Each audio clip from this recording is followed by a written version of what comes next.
I want to tell you a crazy story.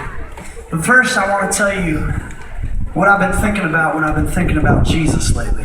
What?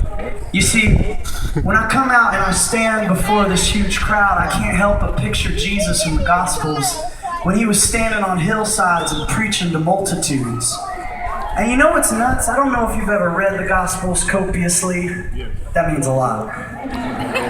But if you read them, you'll notice this phrase keeps coming up every time Jesus stands in front of people. It says, and Jesus moved with compassion. The Greek word actually means like his bowels moved. Say what? What? Yeah. It's like when he saw people. It's like when he was preaching, he wasn't up there to be seen, he was up there to see. And when he saw people, he actually had a physical reaction to an emotional thought. And he did something about it. Right? I suppose. Do you guys mind if I tell you a story about when my bowels moved? As long as it doesn't make me lose my appetite. It's not a pretty story. It started out so well. It started out when we were on a trip with this organization called Compassion. Fitting. Anybody heard of Compassion? I don't know if that's a good thing or a bad thing that I heard of it, but I've heard of it. They take care of children all across impoverished nations. I don't call it child sponsorship. I call it low-level responsibility adoption. Oh. Because you get to like adopt a kid and get them food and get them health care and get their educational needs met, and you get to write them letters. And in our case, we got to meet our kids. So Jeff got to meet his little girl they sponsor in Honduras, and Ruben got to meet his little man Nelson, which was awesome because Nelson, it looked like it could be Ruben's son. You know what I'm Half saying? Nelson. You But have what a half complicated Nelson. matters is Ruben didn't speak any Spanish. I don't know how everyone in his family speaks Spanish but him. I don't know how he got off with that. But he'd be holding little Nelson's hand, they'd be walking around the mall or something, you know, and then people would be like, "Hola, ¿cómo está, tío? ¿Dónde está el baño?" And Ruben would be like, Sí. El queso. And it was awesome.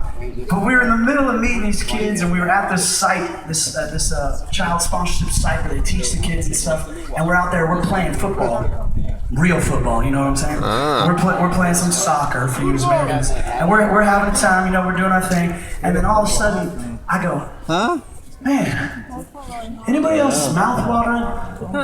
And I thought it was because the ladies were making this bread, and this bread was wafting over this little courtyard. And I was like, man, that smells good. But I was like, oh no, I don't think that's why my mouth is watering. I think it's because I need to go to the potty room. And so all of a sudden I'm like, oh, they were right. I shouldn't have drunk the water. You know what I'm saying? And I go like shuffling off, and I look in the courtyard, and I'm like, ¿Dónde está el baño? Because that's all I know in Spanish. And they're like, over there. You know, and there was a toilet construction in the middle of the courtyard, and I got in there and like slammed the door behind me, and I'm like, oh, you know, when I mean, maybe this is too graphic, but you know, when you're just like, it's coming and it doesn't matter what's gonna happen, you know, it's like, and I'm like, oh, good Lord help me, and I noticed there was no toilet seat or toilet paper.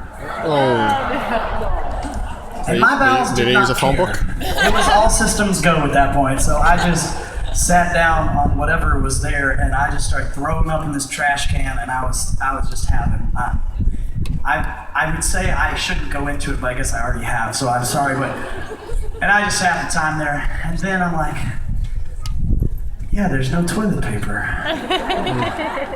Which hand do they shake with? So I walked out of the bathroom and ran straight to the sink out in the courtyard and washed my hands for about 30 minutes. True story. Montezuma's revenge. That's like for real. That's a real thing. But you know what ended up happening? No. They got me some Gatorade, they got me some water. I went back to the hotel and I laid out for the whole next day, and I was just like, but I got better.